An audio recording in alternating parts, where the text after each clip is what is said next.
apa yang dilakukan oleh anggota dewan dari PDIP itu ya tidak beda jauh dengan apa yang dilakukan oleh anggota dewan dari PAN, Nasdem, ya, Golkar gitu kan. Yang membedakan adalah partainya yang lain, ini partai yang lain itu responsif, artinya mereka menonaktifkan sementara, mereka mendengarkan ada keluhan dari masyarakat dan mereka menyerahkan ke MKD. Nah, jadi sekali lagi saya mengacung jempol terhadap PDIP yang mengabaikan ya omongan-omongan iri dan dengki. Ya. Begitupun dengan partai lain, mereka berani untuk ya mengambil resiko untuk menonaktifkan tokoh-tokohnya, ya, untuk sebagai pembelajaran bagi tokoh-tokoh tersebut untuk lebih baik ke depan. Untuk apa mereka menonaktifkan anggota dewan mereka hanya karena mendengar orang iri dan dengki gitu kan? Halo kawan-kawan semua, kembali lagi bersama saya Nugroho Habibi bersama juru bicara sekaligus wakil ketua umum Partai Garuda Garda Republik Indonesia Bang Teddy Gusnadi di program yang kita kangenin ya, persepsi. Nah, pada segmen ini kita akan memperbincangkan terkait dengan sidang MKD, Mahkamah Kehormatan Dewan DPR RI. Ini kan mulai menyidangkan kasus yang menyeret kemarin sempat rame 5 anggota DPR yang dinonaktifkan dari partai mereka. Ini 5 ini yakni Adis Karding, Nafa Urba, Surya Utama atau Uya Kuya, kemudian Eko Hendro Purnomo, dan Ahmad Sahroni. Nah, ini sidangnya ini kan mulai digelar nih Bang. Nah, aduannya ini kalau dari 5 nama itu, misal aduan yang pertama Adis Kadir ini pernyataan terkait tunjangan DPR yang menimbulkan kekeliruan gitu kan. Kemudian Nafa Urba ini dilaporkan karena ini yang agak lucu, hedon dan tamak. Kemudian Eko Patrio dan Uya Kuya ini sama-sama kasusnya kemarin berjoget gitu kan. Kemudian yang terakhir Ahmad Sahroni dari Nasdem ini terkait diksi yang tak pantas disampaikan di publik kemarin. Nah, kira-kira pandangan Bang Teddy terkait sidang kode etik ini seperti apa? Ya, terima kasih ya Mas Habibi. Jadi sebenarnya kalau kita mau membicarakan dari orang per orang yang disebutkan tadi, itu adalah sesuatu yang bukan dari masyarakat ke MKD. Ya, walaupun memang mungkin ada, tapi itu adalah pilihan dari partai-partai, dari orang-orang tersebut ya, yang menonaktifkan. Ya. Artinya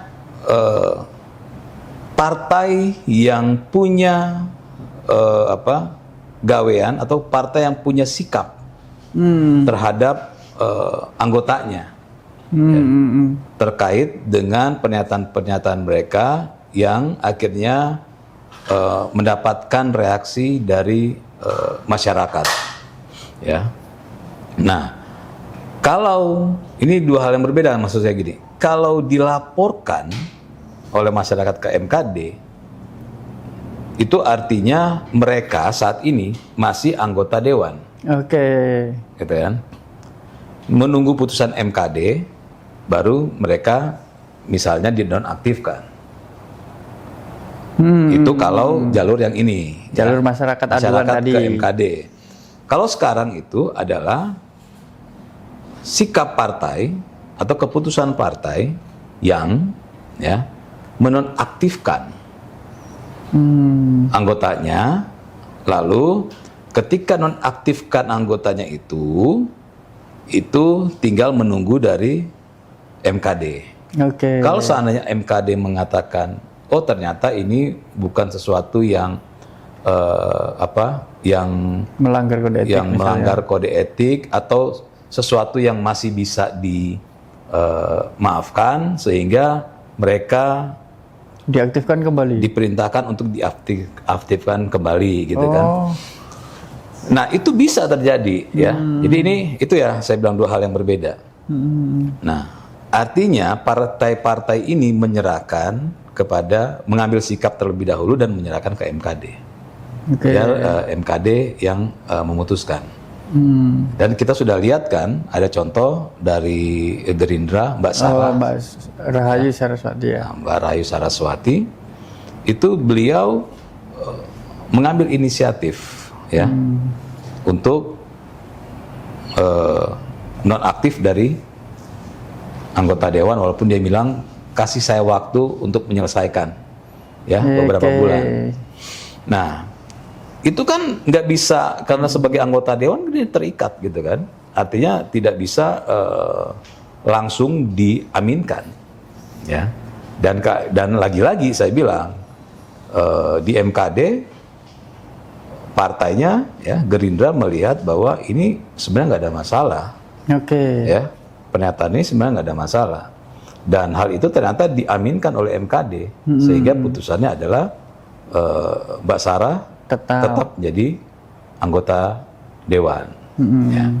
Nah, begitupun yang tadi gitu kan, yang nama-nama yang disebutkan tadi, Eko dan yang Uya-Kuya dan yang lain-lain, itu tinggal menunggu dari MKD. Ya, kalau MKD menyatakan bahwa diputuskan berdasarkan pertimbangan juga dari partai politik terkait ya, bahwa memang harus diberhentikan, maka diputuskan berhenti. Artinya mereka resmi tidak lagi menjadi anggota dewan, dan nanti mungkin ada PAW gitu kan. Pergantian antar waktu. Nah, kita bisa melihat ada juga tokoh-tokoh partai ya, misalnya kayak PDIP, anggotanya kan ada 2 orang yang membuat pernyataan yang sama ya dengan orang-orang ini. Pernyataan mereka tidak beda jauh dengan apa yang disampaikan Eko, apa yang disampaikan Alfa Urba dan yang lain-lain.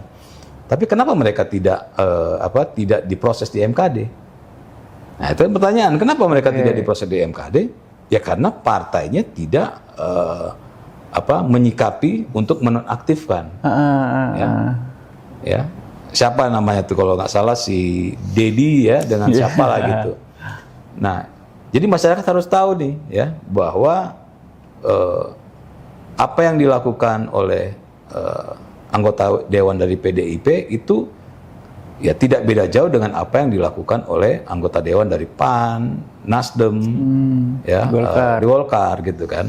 Yang membedakan adalah partainya yang lain, partai yang lain itu responsif. Artinya mereka menonaktifkan sementara, mereka mendengarkan ada keluhan dari masyarakat dan mereka menyerahkan ke MKD. Kalau PDIP kan mereka tidak merespon dari masyarakat dan mereka tidak menyerahkan ke MKD. Jadi itu yang masyarakat harus tahu bahwa ini 2 hal yang berbeda. Yang satu harus dari masyarakat lapor ke MKD, baru ada putusannya.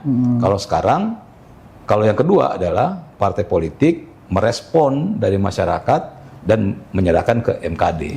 Kalau nanti MKD mengatakan misalnya Uya-Kuya, Nafa Urba dan yang lain ya, itu dinyatakan tidak melanggar atau pelanggarannya tidak harus membuat mereka berhenti, maka MKD akan memutuskan untuk mengembalikan hak 5 orang ini untuk menjadi anggota dewan. Kembali aktif begitu bisa. Itu tinggal putusan MKD kan, penilaian dari mahkamah di DPR gitu. Nah, yang dari PDIP kenapa nggak ada? Ya karena mereka tidak masyarakat nggak melapor. Ya, dan partai tidak merespon, ya, walaupun perbuatannya sama gitu. Nah, ini yang harus masyarakat pahami. Kalaupun nanti akhirnya diputuskan oleh MKD untuk lanjut, ya nggak apa-apa. Itu bagian dari proses, harus diterima. Harus diterima gitu. Nah ini ada yang menarik perhatian publik ini terkait sidang kali ini dilakukan secara terbuka, sidang dugaan pelanggaran kode etik ini, Bang.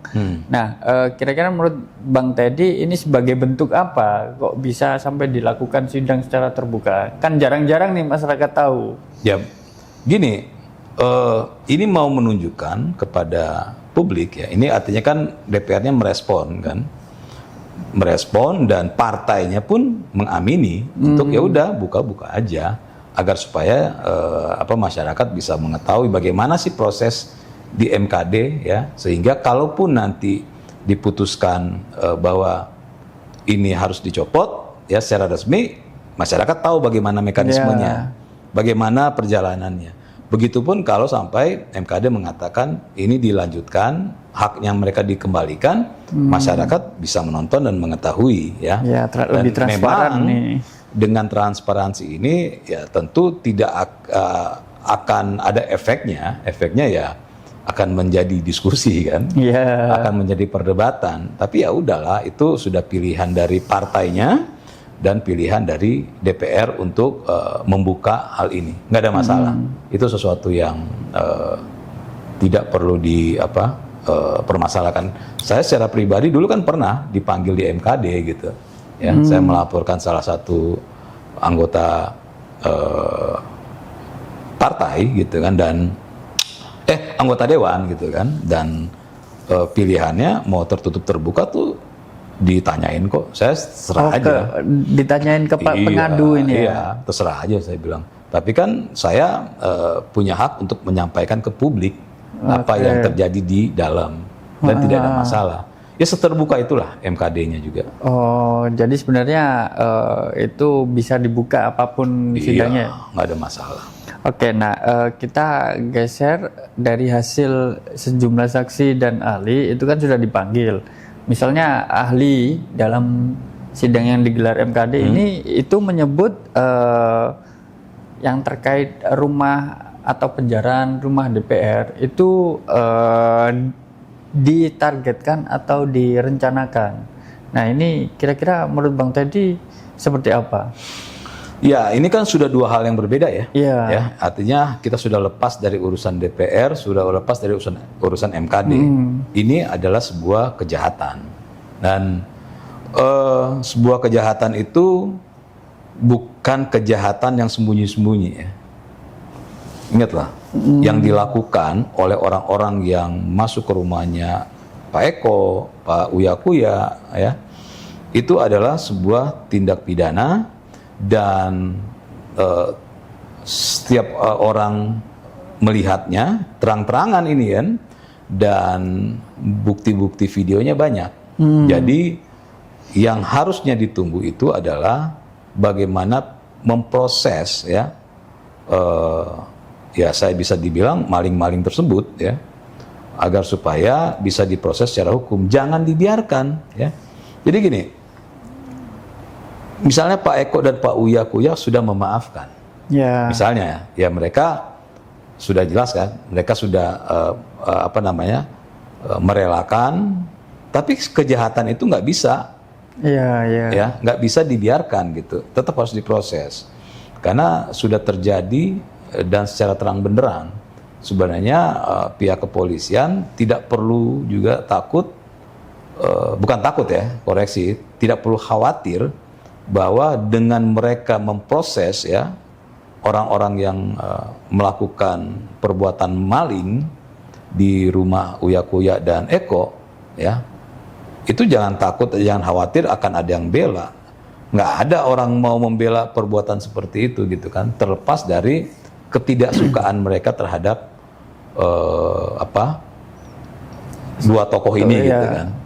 Karena faktanya bukan masyarakat di situ yang melakukannya, ya. Itu seperti ada diarahkan ya orang luar ya untuk masuk dan mengacak-acak. Jadi bukan hanya maling yang ditangkap, tapi bisa menangkap siapa yang menyuruh maling-maling ini gitu kan. Nah ini yang harusnya pihak kepolisian jangan membiarkan berlarut-larut. Kenapa? Karena kalau membiarkan berlarut-larut ini bisa terjadi kepada tokoh-tokoh atau anggota-anggota dewan lain yang tidak disukai gitu misalnya. Iya. Nah, ini jadi sesuatu yang tidak bisa dibenarkan dan ya harus dihukum dengan setimpal dengan perbuatannya. Tapi yang paling penting siapa yang mengerahkan itu yang harusnya ditangkap. Pentolannya itu ya. Dan mudah kok ya. Gini, orang berbuat kejahatan sembunyi-sembunyi aja bisa ketahuan. Apalagi terang-terangan ya. Ini maling-maling ditangkap ya. Terus apa namanya? Ditanyain maling-maling ini. Oke. You mau jadi mau meringankan hukuman nggak? Ya, sebutin. Kalau enggak kita akan hukum seberat-beratnya nih sesuai dengan aturan. Ya orang-orang itu yang maling-maling itu kan ya bisa dibilang mana mau mereka ditangkap sendiri kan. Emang ketika mereka maling jadi kaya nggak juga gitu. Jadi pasti mereka akan ngomong semudah itu kok untuk menangkap apa namanya otak dari pelaku ini. Nah itu yang ditunggu ya. Kita tunggu bagaimana pihak kepolisian menyelesaikan kasus maling di rumah Pak Eko dan yang lainnya. Pak Uya. Oke, nah di sisi lain ini ahli juga menyebut literasi masyarakat, literasi digital masyarakat itu masih kurang, Bang. Jadi agak mudah terpengaruh bahasanya. Nah ini kira-kira menurut Bang Teddy seperti apa ini? Ya kan itu kan kita bicara media sosial kan sebenarnya. Ya sebenarnya begini, penting ya bagi ini kan Kominfo, kalau sekarang apa Kominfo ya? Komdigi. Ya.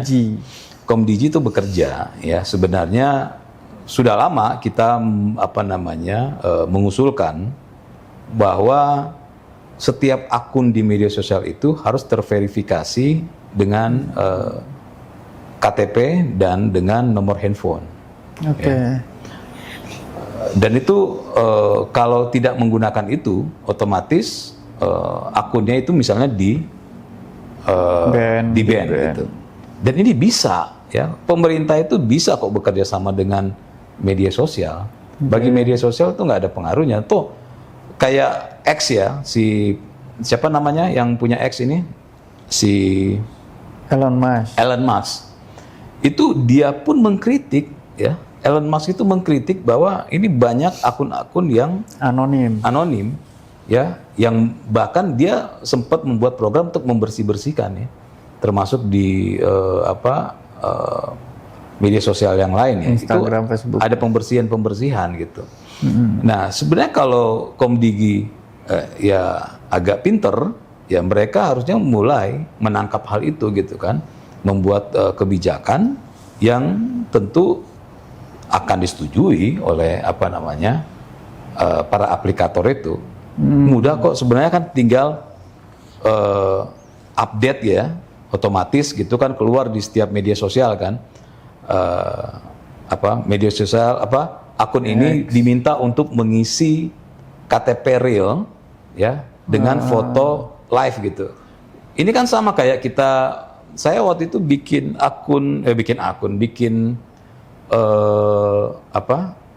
rekening, rekening bank.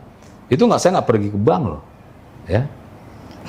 Jadi saya cuma masukin KTP, masukin data, udah gitu mereka akan saya kirim foto saya lagi selfie gitu, kirim, nanti mereka otomatis akan memverifikasi. Itu nasabah prioritas paling Bang ya? Enggak juga, itu baru kok. Itu terjadi. Jadi saya video call dengan mereka gitu. Mereka yang hubungin saya karena saya mau masukkan nomor handphone yang WA plus foto saya gitu, selfie. Jadi mereka hubungin. Nah itu kalau bank, artinya kan bisa nih. Nah akun pun begitu. Ya memang nggak perlu telepon. Nggak mungkin dia telepon sampai jutaan orang. Tapi dengan nomor KTP, dengan kan sekarang kan handphone kita kan ketika verifikasi kan pakai nick kan, dan pakai nama asli kita gitu kan, otomatis akan kelihatan gitu kan. Akun ini pakai nomor handphone ini, dan ketika dia nggak bisa pakai, saya pura-pura nih pakai akunnya Mas Habibie nih kan, nggak bisa karena akan masuk ke SMS-nya, SMS nomor kita kan untuk verifikasi gitu OTP kan. atau apa gitu. Ya, jadi makanya saya bilang ini sudah lama kita sampaikan ya. Komdigi, kalau dulu namanya Kominfo ya buat seperti itu, semudah itu kok ya, membuat agar supaya gini, orang itu yang maki-maki di media sosial itu ya, itu adalah orang-orang yang nggak ketahuan nih siapa. Ya. Tapi kalau orang yang jelas akunnya, itu nggak mungkin gitu. Nggak mungkin mereka akan memaki-maki karena mereka tahu resikonya gitu kan. Semudah itu, cuma tinggal niat doang dari Komdigi gitu. Tapi apa nanti nggak bertentangan dengan data pribadi nih Bang, perlindungan data pribadi kira-kira? Pertanyaannya perlindungan data pribadi kita itu di bank, itu di mana-mana sudah ada kan? Iya. Terus apa yang kita takutkan? Iya. Semua data kita kan sudah ada ya. Sudah ada di Dukcapil, di bank, kita ngisi untuk servis aja data pribadi kita, servis mobil, servis motor, data pribadi kita juga ada. Iya. Jadi apa yang ditakutkan? Apa yang mau gini? Orang takut data pribadi ya, nama apa segala macam mau dipermasalahin. Apa yang ditakutkan nggak ada sebenarnya. Apa yang mau ditakutkan? Ya alamat mungkin. Hal-hal yang terlalu private. Ya itu kan kita tidak posting kan? Kan kita tidak posting. Iya. Ya? Hanya mengisi. Kita hanya mengisi dan yang gitu tahu misalnya ya hanya Twitter. Yang tahu hanya Komdigi gitu. Ya kalau sampai kemana-mana ya mereka yang Komdigi yang sebarin kan segitu mudah gitu kan. Dilacaknya kecuali mudah. Kalau kita diwajibkan posting data kita di media sosial. Nah itu oke. Tapi ini kan data yang tidak terpublikasi, yang hanya punya Komdigi gitu. Nah artinya ketika ada akun ini yang memfitnah dan segala macam, itu orangnya gampang di-trace. Dan dengan begitu gak akan ada yang orang sembarangan ngomong. Ya, yang giring-giring opini juga. Yang giring-giring opini itu kan akun-akunnya nggak jelas gitu. Anonim ya. Anonim. Rata-rata. Ya. Itu sih sebenarnya. Oke. Berarti sebenarnya terkait literasi digital tinggal ditertibkan akun-akunnya gitu ya Pak? Semudah itu. Cuma yang nggak mudah itu karena mereka nggak bisa berpikir aja untuk melakukan itu. Ya, belum berani bertindak juga ya. Oke, kita geser lagi ke ini Bang, terkait MKD lagi. Ini ada yang menyebut sidang kode etik ini itu sebagai alat untuk mengaktifkan kembali para anggota DPR yang dinonaktifkan ini, karena kita tahu dari nama-nama itu kan tokoh-tokoh penting juga di partai. Misal Eko ini kan kita tahu sebagai sekjen gitu kan, Pak Adis ini kan juga penting di Golkar, termasuk Syahroni ini di Nasdem kan juga punya jabatan strategis juga di partai. Nah ini kira-kira seperti apa? Ya, begini, orang-orang yang bicara itu, ya, yang bicara itu sebagai alat untuk mengaktifkan kembali, silakan tanya dulu sama anggota dewan dari PDIP, ya, berani nggak mereka dimasukin dulu atau dinonaktifkan dulu, lalu diputuskan MKD, itu dulu tanya. Iya. Kenapa mereka boleh aktif, yang sekarang ini nggak boleh aktif? Padahal yang mereka lakukan sama. Ya. Itu beberapa kali saya tanya, kalian kalau mempermasalahkan Syahroni dan yang lain, kenapa kalian tidak mempermasalahkan Dedi dan siapa lagi tuh satu lagi yang dari PDIP? Kenapa? Ya. Kalau yang Syahroni dan kawan-kawan, ya mereka melalui proses, ya. Dan kalaupun nanti dinyatakan bahwa dikembalikan aktif, masalahnya di mana?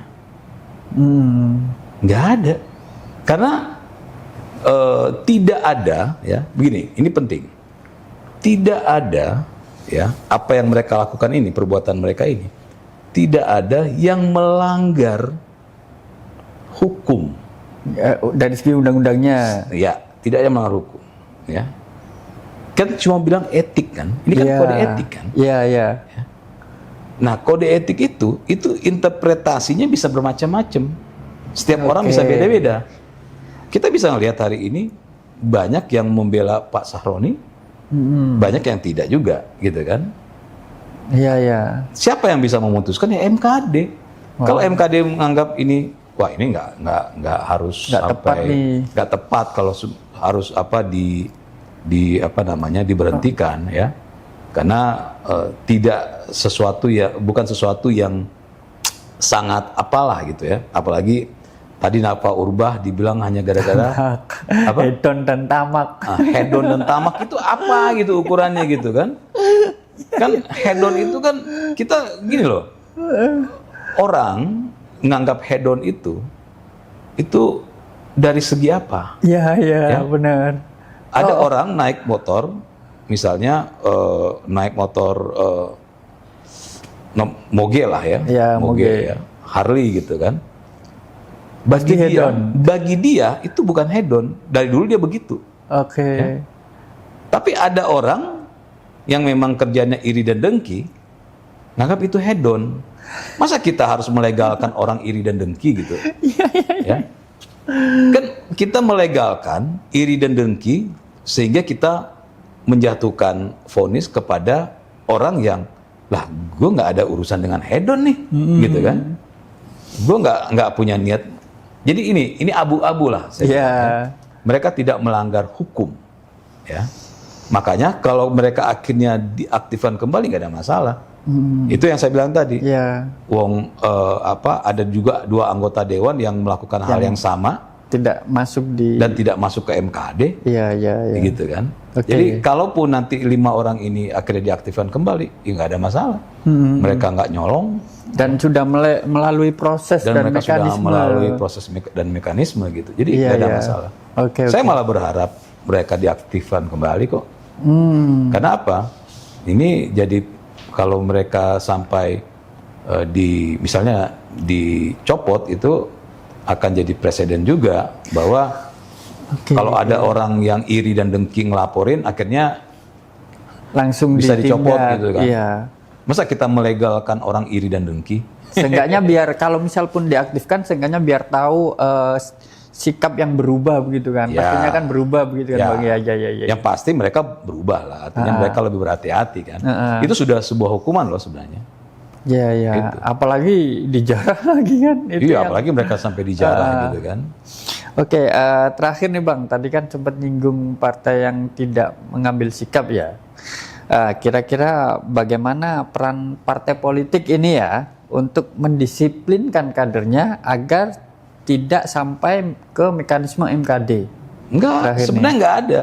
Bahkan apa yang dilakukan PDIP itu hal yang baik menurut saya. Oke, Kenapa? Karena bagi mereka, ini kan penilaian masing-masing partai kan. oke. Ya, bagi mereka ini nggak ada pelanggaran. Jadi jangan sampai salah mengerti. Saya beberapa kali mengatakan apa yang dilakukan PDIP hebat, ya. Karena mereka menilai nggak perlu. Ya, mereka menilai nggak perlu. Nah, ada juga kita harus hormati juga ketika PAN dan Nasdem bersikap, ya kita harus menghormati juga dan patut diacungin jempol. Artinya mereka berani untuk melakukan itu gitu. Iya, iya. Apalagi Jadi toko PDIP berani untuk tidak peduli, ya, karena bagi mereka ini bukan sesuatu yang melanggar hukum. Oke, Dan kita juga harus acungin jempol partai yang lain yang menonaktifkan. berani untuk menonaktifkan. Jadi yang saya sampaikan tadi itu adalah bagi para pembenci, ya, yang pengen heboh terus, kalian jangan hanya nyerang Uya-Kuya dan yang lain. Berani nggak nyerang yang ini gitu kan, yang nggak diapa-apain. yang mana nih? Yang 2 orang ini dari PDIP gitu kan. Ya. Tapi kalau sikap partai saya setuju, ya. Artinya PDIP tidak mau iri dan dengki itu dilegalkan, Oke, ya, ya. di negara ini. Ya, karena orang mau pakai apapun, ya, mau pakai mobil apapun, mau pakai motor apapun, lah itu memang usahanya dia dan dia boleh dong menikmati. Itu kan kebebasan Ya, setiap orang kan. sesuai kemampuan boleh juga. menikmati. Nah kalau kalian nggak punya barang itu, kerja gitu, usaha. Bukannya terpacu untuk usaha bisa beli motor dan mobil bagus, malah sibuk menyampaikan kedengkian ke publik gitu kan. Nah, jadi sekali lagi saya mengacung jempol terhadap PDIP yang mengabaikan ya omongan-omongan iri dan dengki.